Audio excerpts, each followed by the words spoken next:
प्यारे दोस्तों, आप सुन रहे हैं आग का दरिया। इस नॉवेल को लिखा है कुर्रतुल ऐन हैदर ने और मैं हूं आपके साथ फैसल सईद जरखाम। अगर आपने अब तक इस चैनल को सब्सक्राइब नहीं किया तो इस चैनल को सब्सक्राइब कीजिए और बेल आइकन के बटन को दबा दीजिए। आलमी अदब के उर्दू तराजिम के लिए एक नया चैनल तरतीब दे दिया गया है। हमारे वो दोस्त जो आलमी अदब में दिलचस्पी रखते हैं उनके लिए डिस्क्रिप्शन में उसका लिंक दे रखा है, उसे क्लिक कीजिए और उसे ज्वाइन कर लीजिए। आइए बढ़ते हैं नॉवेल आग का दरिया की जानिब।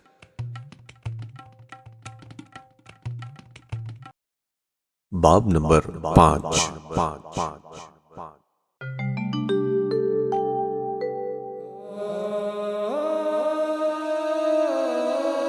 एक रोज तालिबे इल्मों की एक टोली के साथ हरिशंकर भी आश्रम में आन मौजूद हुआ। गौतम जो उस समय अपनी कुटी में खिड़की के पास बैठा एक तस्वीर बना रहा था, उसे दरवाजे में खड़ा देखकर बहुचक्का रह गया। मैं अंदर आ जाऊं? दहलीज पर पहुंचकर शंकर ने मुस्कुराते हुए पूछा।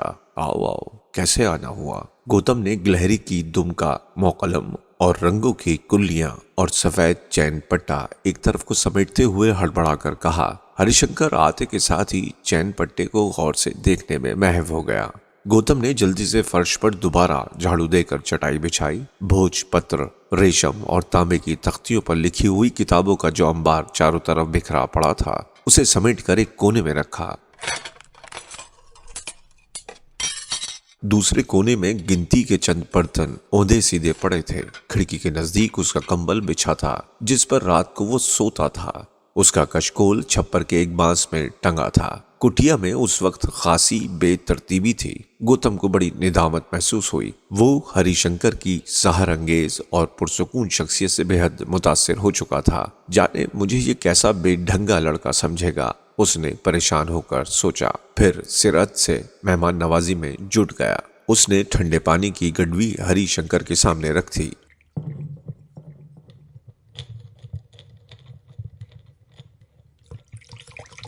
फिर बरामदे में जाकर चूल्हा रोशन किया और चावल उबालने के लिए चढ़ा दिए। हरिशंकर मुतबस्सिम अंदाज से अपने मेजबान की सारी तैयारियां देखता रहा। गोश्त के बगैर मेहमान नवाजी मुकम्मल न हो सकती थी। इसी हड़बड़ाहट में वो चादर कंधे पर डालकर बाहर जाने के लिए उठा।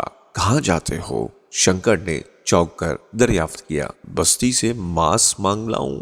अभी आया कि मांस? हरिशंकर के खूबसूरत चेहरे पर कर्ब की लहर दौड़ गई। अरे! गौतम दफातन चुप हो गया। इसे और ज्यादा खिफ़्फ़त महसूस हुई। उसे अपनी बेवकूफ़ी पर सख्त गुस्सा आया। वो जानता है कि हरिशंकर भिक्षु है और हिंसा के इस नए उसूल का कायल। फिर उसे शंकर को मांस खिलाने का ख्याल कैसे आया? क्योंकि वो खुद मुद्दतों से मांस खाने के लिए बेचैन है, लेकिन ब्रह्मचर्य के कवानीन को तोड़ नहीं सकता। और ये अनोखा बेतुका भिक्षु इसे बहुत अजीज है और अपनी अजीज हस्ती को अपनी पसंदीदा तरीन शाही पेश करके दिल को खुशी होती है। इस तौर पर अपनी हिमाकत का तज्जिया करके उसे जरा इत्मीनान हुआ। दफतन उसे ख्याल आया कि एक और पसंदीदा शाह है जिसे वो सरजू के पास छोड़ आया है। गालिबन वो दोनों छोड़ आए हैं और उसे हरिशंकर जानता है। और हसद का जज्बा उसके दिल में उमड़ा और उसके चेहरे पर से एक बादल सा गुजर गया। फिर वो हरिशंकर से इधर उधर की बातें करने लगा। वो इतने दिनों कहाँ रहा, कहाँ गया, क्या क्या सोचा, क्योंकि सोचना ही इन लोगों का खास मशगला था। इसके बाद उसने हरिशंकर के सामने से उसके झूठे बर्तन उठाए। तुम मेरी इतनी इज्जत क्यों करते हो? शंकर ने पूछा। पता नहीं, क्योंकि अगर देखा जाए तो मैं खुद काफी इज्जत के काबिल हूँ, उसने हंसकर जवाब दिया। बराहमन एक बात बतलाओ। ख्वाहिशें तुमको सताती हैं? यानी मसलन यही मांस की ख्वाहिश? पता नहीं, तुमने कभी कुर्बानी के फलसफे पर गौर किया है? आजकल मैं इसी पर गौर कर रहा हूँ, मगर किस तरह की कुर्बानी, जान की या रूह की? जो भी शायद तुम्हारे तसर्रुफ में आएगी वो गोया अपने वजूद की कुर्बानी तुम्हें देगी। मैं समझा नहीं। तुम खूब समझते हो। मैं क्या कर सकता हूँ? अगर गौतम ने घबराकर बात टालना चाहिए। अगर मेरे पस्से मंजर में खून है, मेरे चारों तरफ सिर्फ खून है, मैं इतने सारे खून का कफ्फारा किस तरह अदा करूंगा? हरिशंकर खामोश रहा। फिर वो दोनों खिड़की में जाकर खड़े हो गए। बाहर सब्ज़ारों में किसानों की बैलों की घंटियां बज रही थीं और चरवाहों की बांसुरियों की आवाजें आ रही थीं।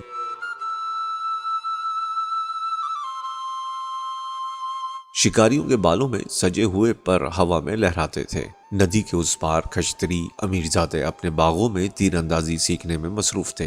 जिंदगी जारी थी। मुझे जिंदगी के मुतालिक कुछ बतलाओ। तुम्हारी जिंदगी तुम्हारी अपनी है, मेरी जिंदगी से अलहदा है। मैं तुमको कुछ नहीं बता सकता। गौतम ने धीरे से कोने में जाकर एक ताड़ का साफ पत्ता उठाया। मुझसे अमन के मुतालिक बातें करो, मैं लिखूंगा। उसने कलम निकाला और फर्श पर आलती पालती मारकर बैठ गया। मैं अपनी किताब का दूसरा बाप लिखूंगा। लेकिन तुम्हारी किताब का आखिरी बाप कौन लिखेगा? सारे में तारीख का अथाह समंदर है जिसमें हम और तुम पत्तों की तरह डोल रहे हैं। मुझसे पहले अब तक जो कुछ हुआ उसकी जिम्मेदारी मुझ पर है या नहीं? बताओ बताओ, मैं क्या लिखूं? गौतम ने पूछा। वक्त का तयन करने की जरूरत नहीं, सब ख्वाब की तरह गुजर रहा है, गुजर जाएगा। हरिशंकर ने जवाब दिया। गुजर जाएगा या गुजरता रहेगा? गौतम ने पूछा। ये तुम्हारा अपना मसला है, मुझे अहिंसा के मुतालिक बताओ। ब्राह्मण होकर अहिंसा के कायल होना चाहते हो? हरिशंकर ने हंसकर पूछा। गौतम भी हंसा। बड़ी अजीब बात है ना? उसने नजरें उठाकर शंकर को देखा। जानवरों को मारना हजारों बरस से ब्राह्मणों का खास मशगला रहा है। जब ये आर्या मशरकी यूरोप और वस्त एशिया की चरागाहों में घूमते थे तब जिंदा रहने के लिए और गर्म रहने के लिए दरिंदों का शिकार करना इनके लिए जरूरी था।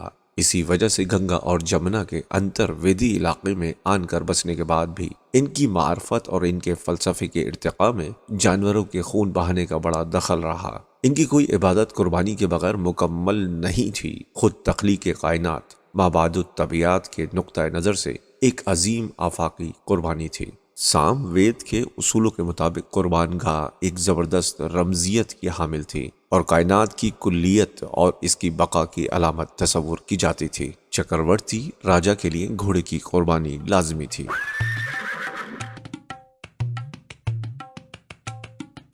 खेतों के उस पार अलाव रोशन किए जा रहे थे। बहुत दूर गांव के सिरे पर चौपाल में महफिल जमी थी। भाट जंग अजीम की दास्तानें सुना रहा था। शाम के मुकम्मल सन्नाटे में हवा के झोंके के साथ उसकी पाटदार आवाज की लहर तैरती हुई गौतम की कुट्टी से अटक आई। फिर खामोशी छा गई। कभी कभी मजमा तहसीन और तौसीफ के नारे बुलंद करता, फिर इन सब पर भाट की आवाज गालिब आ जाती। मृदंग जोर जोर से बजाई जा रही थी। उसकी मध्यम सी गूंज के साथ गौतम का दिल धड़क उठता। इसके बाद हवा थमती तो फिर खामोशी छा जाती, लेकिन गौतम का दिल धड़कता रहा। ये सन्नाटे मुझे तरह तरह की दास्तानें सुनाते हैं। अल्फाज के खात्मे में भी मेरी निजात नहीं, गौतम ने अपने आप से कहा और हरिशंकर को देखता रहा। कुर्बानी का तस्वुर, लड़ाई का फलसफा, जंग और अमन का मसला। यहाँ ब्राह्मण तलवार लिए घूमते थे और खिचतरी फलसफी बन जाते थे। वर्ण और जाति की तफरीक अभी शदीद नहीं थी। नीति शास्त्र, वेदों और इतिहास पुराणों की तालीम ब्राह्मण और खिचतरी दोनों के लिए लाजमी थी। वेदों के अहद में पथीकृत अग्नि, रास्ते तैयार करने वाली मुकद्दस आतिश की इबादत घने जंगलों में पगडंडियां बटाती मशरिक तक पहुंच चुकी थी। पूरब में गौतम नीलंबर के सफेद फार्म हम कौमों ने नागाओं को अपनी तहजीब के दामन में समेटा। पश्चिम में सिंधु के किनारे बसे हुए शहरों पर इंदर का कहर टूटा। हरियोपिया का नगर मैदाने कारजार में तब्दील हो गया, जहां इंदर के जराए बख्तर में मलबूस सिपाही लड़े और फतेह याब हुए। सिंधु का शहर, जहां कोनियों तक कपड़े पहने, माथे पर तिलक लगाए, गले में सिया पोथ पहने, कुंदन के रंग वाली सुहागने शिव, दुर्गा, दीपक, लक्ष्मी और पीपल की देवी की आरती उतारती। ये लोग जिन्होंने अपने तमद्दुन को राजस्थान, सौराष्ट्र और पश्चिमी उत्तर प्रदेश तक फैलाया था, एक रोज शुमाल मगरिब के ऊंचे पहाड़ों के उस पार किसी अनजाने देश से गोया इंदर महाराज का सुबुक रफ्तार जंगी रथ आया और इन सबको रोंदता हुआ निकल गया। ब्रह्मवर्त पहुंचकर ये सुनहरे रथ रुके और उन लोगों ने इंदर प्रसथ आबाद किया। और हमदे लिखी और मौसीकी तैयार की। अब तहजीब के मरकज इंद्रप्रस्थ और यादव खानदान की राजधानी से हटकर मशरिक तक आ चुके थे। ये अयोध्या और श्रावस्ती और उज्जैनी के उरूज का जमाना था। मगध और उत्तर कौशल के इंतहाई महज़्ज़िब बाशिंदे अब शुमाल मगरिब और सरस्वती के उस पार रहने वालों को नीम वहशी और जाहिल गिरदानते थे। गौतम नीलंबर की तारीख अजीम नामों से पुर थी। उनमें से बहुत से नाम अब रिवायत और असरार के धुंधलके में जा छुपे थे। जिस तरह हमावत की ऊंची पहाड़ियों पर धुंध जमा हो जाती है। गौतम को माजी से डर लगता था। क्या जरूरत थी, क्या वजह थी कि इन सब का ये तसलसल कायम था, जारियो सारी था, और कब तक ऐसा रहेगा। दिग्विजय श्री रामचंद्र के अहद से दुआबर शुरू हुआ था, जिसका इख्तिताम जंग अजीम पर हुआ। महाभारत के बाद श्री कृष्ण के आलम मौजूदात से रूपोश होने के साथ ही काली युग शुरू हो गया, जो अब तक बाकी था। इस काली युग में क्या होगा? पुरानों की दास्तानें उसने पढ़ रखी थी, जिसमें कायनात के मादे से तख्लीक का बयान था और खुदाओं और फलसफियों के किस्से और शाही खानदानों के नस्ब नामे। प्राकृत की तारीखों पर इन किस्सों की बुनियाद थी, जो सदियों से दरबारों और चौपालों में दास्तान को सुनाते आ रहे थे। इन पुराणों में 40-40 हजार अशार होते थे, जो विष्णु और शिव की हमद के साथ शुरू किए जाते थे। पुराणों के मुताबिक अर्जुन के पोते के वक्त से लेकर जिसके दरबार में पहली बार जंगनामा महाभारत सुनाया गया था, महापदम नंद के अहद तक 1000 साल का वक्फा गुजर गया था। अर्जुन से लेकर उदय तक 24 पुश्तें गुजर चुकी थी। उदय के दौरे हुकूमत में शाक्य मुनि पैदा हुए। गौतम नीलंबर ने नजरें उठाकर शंकर को देखा, जो बड़ी दिलचस्पी से पीतल की एक तख्ती पढ़ने में मसरूफ था। खिड़की के बाहर गेंदे के फूल गुरूब आफताब की रोशनी में कुरमुजी नजर आ रहे थे। गौतम की झुंझुलाहट बढ़ती गई। इसका फैसला करने वाला कौन होगा कि कौन किससे बढ़ता रहे, किसने किस पर फतह पाई, कौन कौरव है, कौन पांडव। जंगेजी में आज से सैकड़ों बरस कबल कौरव कश्तरियों में लड़ी गई थी, और हस्तिनापुर के उन बहादुरों के किस्से जिन्होंने द्रौपदी से ब्याह जाने के बाद इंद्रप्रस्थ का एक ऐसा खूबसूरत शहर आबाद किया था। गाने वाले वीणा और मृदंग बजा बजा कर गांव गांव सुनाते फिरते थे। सुरमाओं का तस्करा ऋग्वेद और कदीम तरीन ब्राह्मण अदब में मौजूद था, जिसमें हर चीज असल से बड़ी दिखलाई देती थी। बादलों की गरज, हाथियों की चिंगाड़, अजीम मार के दिलावर सूरमा, नूरानी ऋषि, आसमानी संगीत, परिवश लड़कियां, विमेंस थी, काशी के राजा की बेटी अम्बा। ये सब तिलिस्माती हस्तियां 1,500-2 हजार बरस कबल जिंदा रही होंगी, इन्हीं जगहों पर चलती फिरती होंगी। ये सब सोचकर गौतम को बड़ा अजीब सा लगता था कि एक वक्त था कि निर्बदा और तापत्ती के दरमियान राजा नल की हुक्मरानी थी। विमित्ति बर्रार की राजकुमारी थी। सीता महारानी के बाबा का मुल्क उसी गंगा के उत्तर में गुंडक की नदी के किनारे किनारे आबाद था। पल की पल में वो सारा जमाना दास्तान में तब्दील हो गया, और ये वक्त जिसमें वो जिंदा था वो खुद गौतम नीलंबर ब्राह्मण हरिशंकर भिक्षु, जो खिड़की के पास बैठा मुताले में मसरूफ था, और अयोध्या की चंपक बाहर आश्रम के कुंज में टहलते हुए तालिबे इल्म, ये सब की सब एक आन में माजी के धुंधले नाकाबिले यकीन गैर हकीकी किरदारों की हैसियत इख्तियार कर लेंगे, जिनकी कायनात के वक्त के बहते हुए समंदर में कोई हैसियत नहीं होगी। भीम, दुर्योधन, कृष्ण, अर्जुन।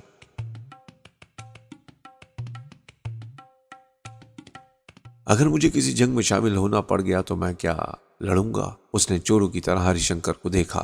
इकलेश कह रहा था कि जंग कोई दिन जाता है कि छिड़ जाएगी, तुम लड़ोगे? उसने यकलख्त बआवाज़े बुलंद सवाल किया। हम महज अपने ख्यालात का नतीजा हैं, हरिशंकर ने जवाब दिया। लेकिन क्या तुम लड़ोगे? गौतम ने जिद से दोहराया। हर इंसान से उसके अफाल जरूरत या हादसे या उसकी फितरत की वजह से सरजद होते हैं। वो खुद मुख्तार नहीं, जिम्मेदारी के कोई मायने नहीं। हरिशंकर तख्तियां एक तरफ रखकर खिड़की के नजदीक चला गया। दफतन दरिया पर बहुत सी रोशनियां झिलमिला उठी। किसी की बारात जा रही है, गौतम ने इजहार ख्याल किया।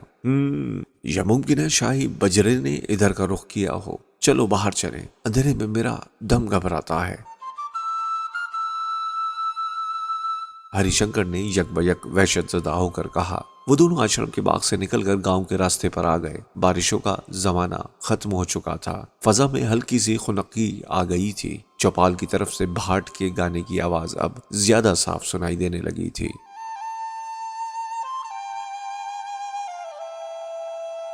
गौतम खामोशी से शंकर के साथ चलता रहा। फिर ठिठक कर उसने उदासी से कहा, तुम खुद परस्त हो हरिशंकर। तुमको दूसरों की परवाह नहीं। अपने जहन के बल पर अपने आप को अरहित के दर्जे पर पहुंचा देना कौन बड़ी बात है। तुमको इससे क्या गर्ज के दूसरों पर क्या बीत सकती है। मुझको खूब मालूम है कि दूसरों पर क्या बीत सकती है, हरिशंकर ने मुख्तसर जवाब दिया।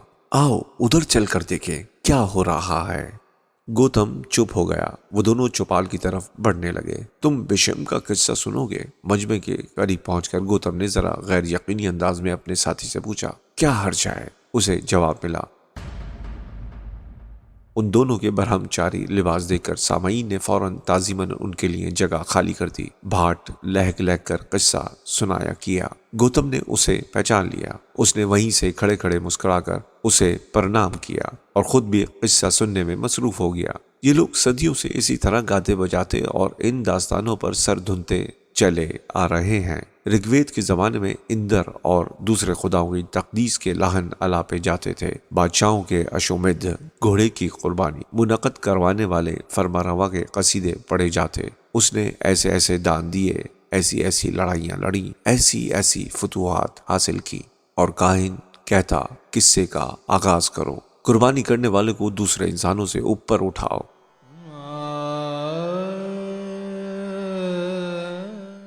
शाम पड़े बरबत नवाज असर मंदिर राग की धुन में रज़मिया गीत छेड़ते।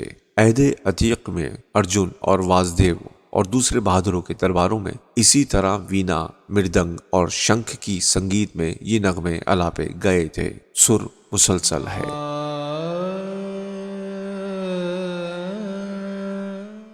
पुराने जमाने में दरबारी भाट खश्तरी होता था। बाद में दरबारी शायरी ने रज़मिया दास्तानों के लिए रास्ता तैयार किया। अब छोटी छोटी रियासतें टूटकर खत्म हो रही थी और शायर जो पहले दरबारों से वाबस्ता थे अब गली गली और गांव गांव घूमकर अपनी रोजी कमाते थे। रस्मी और बाज़ाब्ता मजहब की जड़ें मजबूत होती जा रही थी। खालिस रज़मिया शायरी में मजहबी अंसर शामिल हो रहा था। पुरोहितों ने महाभारत के जंगनामे को अखलाकियात के दर्ज में तब्दील कर दिया था। खिश्तरी भाट की जगह बरहमन दास्तान गो ने हासिल कर ली थी। तारीख रफ्ता रफ्ता पीछे हटती जा रही थी।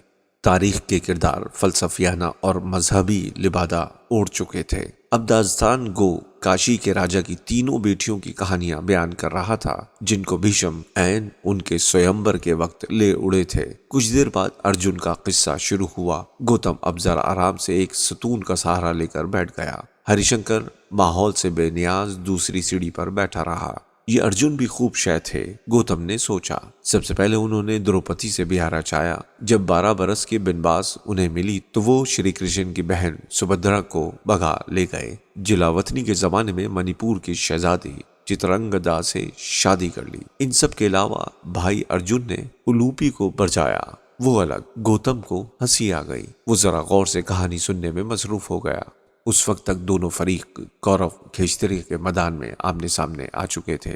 रज़मिया शायरी में नस्लों या कौमों की एक दूसरे से जंग का तस्करा न होता था।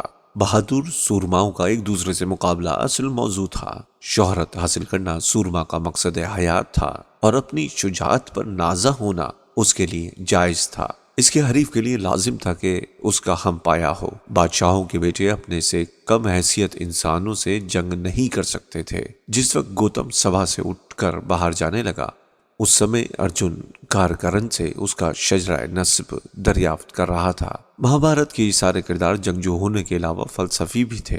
ये रिवायतें नहीं थी, तारीखी शख्सियतें थी। हत्ता के नीम उलूही किरदार भी सही थे, जिनकी दीबी जो लक्ष्मी की तरह कमल के फूलों से तख्लीक हुई थी और जिनकी जटाओं से गंगा बहती थी।